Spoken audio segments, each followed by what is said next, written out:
The ingredients in store-bought cat treats are trash. So we're using these ingredients to make 6 easy homemade cat treats. To do that, we're using this recipe book, but we're going to go one stage further. Using our air fryer, we're going to make another 5 dried cat treats. In they go for 6 hours. I'll let you know how they get on later in the video. But for now, we need to get ready to make these treats. What do you think, Mr. Wolf? Is this right? Do you like the picture? So up first is tuna treats. He loves tuna, so this should be a very easy one to do. We start by preheating the oven to 175 degrees. What we need to do is to get our tuna. Smell the tuna? Open your tuna can and drain off the excess liquid and add to a bowl. I tried to get Wolf to do a quick trick for a snack, but he wasn't having any of it. Pour. Pour. Wolfie, pour. Now mash the drained tuna until it's broken down to small pieces. That's it. Go on, have some of that then. Next, we cracked an egg into a small bowl and whisked it up. Meanwhile, Oreo and Wolf had a look at the cookie cutters. Does anyone else's cat sit on any tea towel left out like this? Smell test. That's a beaten egg. Beaten egg, do you like it? Next, we added the egg to the mixed tuna and then added a tablespoon of oat flour. And we need to get that in a mix, don't we? Yeah, we do. Oreo then tried to use the kisses as a cover to sneak a taste of the tuna. No. We added the mixture to some cute cookie cutters and lightly coated the tray with some olive oil to keep everything from sticking. And these are quite big, but we'll cut them down to treat size later. Boom. And that goes in for 10 to 12 minutes, depending on whether they're cooked or not. But because they're quite big, they may need a little bit longer. Let's see how long they take. Now, despite adding oil, these stuck quite a bit. So out comes a bit of elbow grease from Kate. And with that, they're done. Let's see what the boys think. What's this, ready? Oh, wow, look at this. So this is a treat. Okay, so this is tuna. Oh, did he get a bit? Alright, these are a bit big. Let's cut them up a bit. Well, that seems to be going down well. For this recipe, we followed the book exactly. Although, next time we'd definitely roll them into balls to make them cook a little quicker. Later on, we do switch out a few ingredients to make them a bit more cat safe, but more on that later. No, it's a treat. It's a treat. For now, let's see what Cookie thinks. She's very picky. Do you like that tea? Seems to be a favourite, that, doesn't it? So number 1 then has gone down very well. They're massive fans. So tuna is a huge win. I mean, not really a surprise there, is it? That's the only one we can do. Everything else needs to be cooked. Turkey, cod. But does it all say cooked though? Yeah. Right, should we just stop recording then? This feels like a waste. And this is where I realised I completely messed it up. Every single recipe needed cooked meat, which meant we had to stop everything, cook it all, and then reset. All because I didn't read the instructions. We thought it'd be best to switch roles here. I'll be the sous chef while Kaylee takes the lead.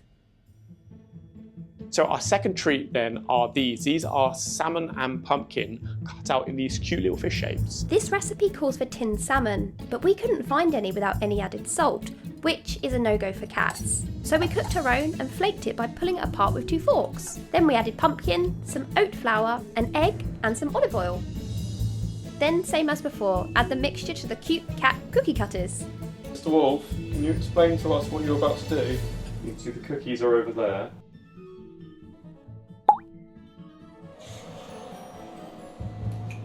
Oh, that looks awesome. Done. Let's see what the boys think. What's this? Oh, what's that? So this is treat number 2. This is salmon and pumpkin, Mr. Wolf. It's a bit big, isn't it? And let me give you some smaller ones. He's such a softie, look. He's so careful. He really doesn't want to hurt your fingers. We made a couple of tweaks to this recipe using fresh salmon and swapping out avocado oil for olive oil. We read online that avocado oil can sometimes contain toxins that may upset their tummies. They're leaving a right bloody mess though, aren't they? Boys, can you make sure that you clean up after you eat? So the boys like this one. Initially we think the pumpkin might have put them off, but once they got over that hurdle, they loved it. Cookie though, yeah, not a fan. Okay, so for our third one then, these are chicken treats. Now we deviated slightly from the recipe, or maybe that's coming up later. We'll see in a second. It's a lot of flour. Maybe you could try not putting it with it. I'm just changing the recipe on the fly. But would that even work? All of these recipes use carbs as a binder. We switched from wheat to oat, but what would happen if you didn't add any oat at all? So we started to experiment. This will be half an egg.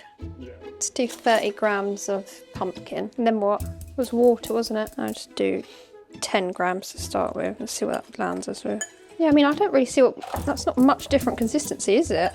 So that's no oil. No flour. I don't know, let's see.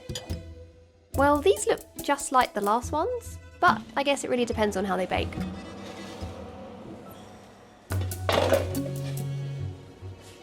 Do they look? They look right. Not terrible. I don't think that comes off much worse than the other ones. I'd actually say these are probably better for a cat. It's got more moisture. Like, they're terrible drinkers, aren't they? There we go. Let's see what they think of this carb-free version. Okay, so this is chicken and pumpkin, Mr. Wolf. Huh, well that seems to be going down well. But what about Mr. Oreo? You have to take it. Wolf is going nuts. Yeah, I don't think you should have that much. Hey, bro, like, you need to slow down, man. No flour, no oil, no milk powder, just a bit of pumpkin instead.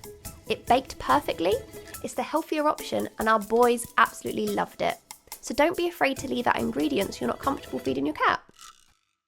He's tapping it. He's not, is he?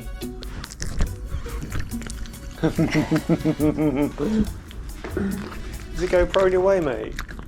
Alright, so we are 1 hour down, 5 hours to go. Let's have a little peek, see what we got.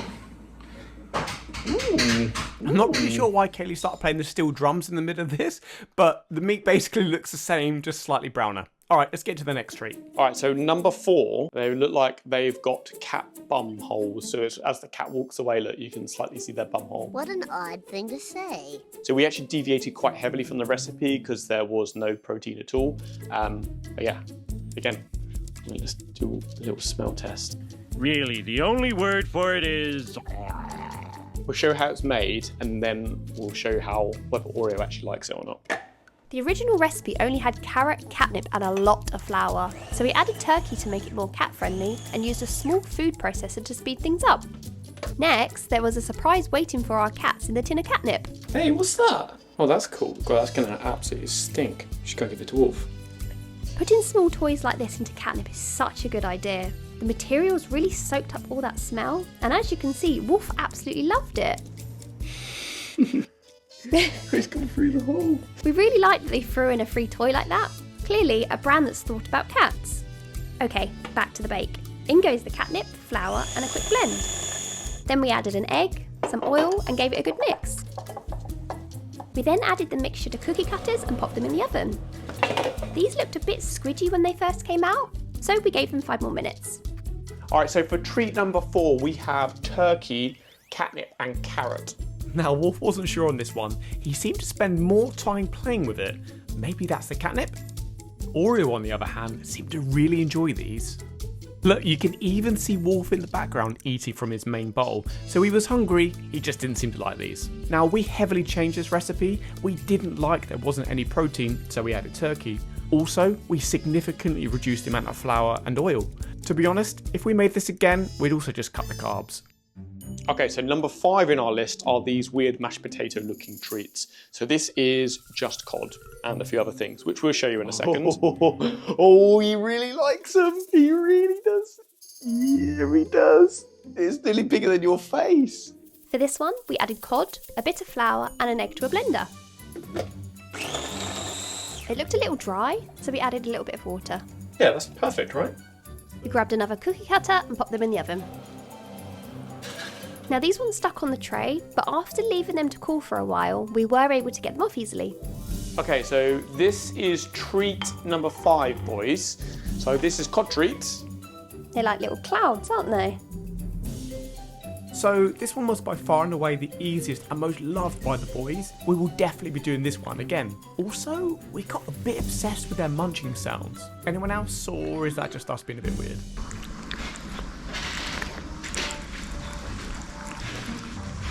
So number 6 then, they are these beef and chicken. And they're supposed to be cut out with a cat paw. But yeah, it's kind of gone a bit weird. Kaylee said it looks like a cloud. I think it looks like the Pokemon Ditto, but maybe that's just because I'm still a man-child. Anyway, we'll show you how it was made. Okay, for this last one, we wanted to try something a bit different. We added 2 proteins, chicken and beef, alongside flour, an egg and some water to a blender. Mmm! I clearly grabbed the cloud-shaped cookie cutter, popped them in the oven, and let's see what the boys think. So treat number 6 is beef and chicken. So it's a mix of protein, so it's quite different to what you've had before. Wolf loved it so much, he grabbed a bit and went off to enjoy it away from his brother. Quick, you better make the most of it, Oreo. Your brother has run away. He's taken a bit and run. Now, the original recipe had spinach in it, which can cause urinary issues if given too much, so we swapped it out for a low-fat beef. Again, this was another one that boys really liked. I quite like that big piece. If only my brother wasn't in the way. Would you like Mummy and Daddy to make you some DIY cat food? Well, we have to ask the viewers on the video whether that's what they want to see. And if they do, they will let us know in the comments. They'll also drop a like, won't they? You've got to drop a like for these cute pussy cats. One thing about this entire process got us thinking, do you even need to add extra ingredients? I mean, sure, the boys like trying new flavours, but surely fewer ingredients is cheaper, healthier, and even faster? So what happens if you simply just give them the cooked meats straight away? Oh, he likes that. He really likes that, Kay. So there we go. If, like us, you're in doubt about ingredients, try just giving them freshly cooked meat. But what about those dehydrated treats? Well, I don't know. We kind of need your advice on this one. We got them out, but they're rock solid. I'm not really sure whether we should actually give them to the boys or not. What do you think? Let us know in the comments.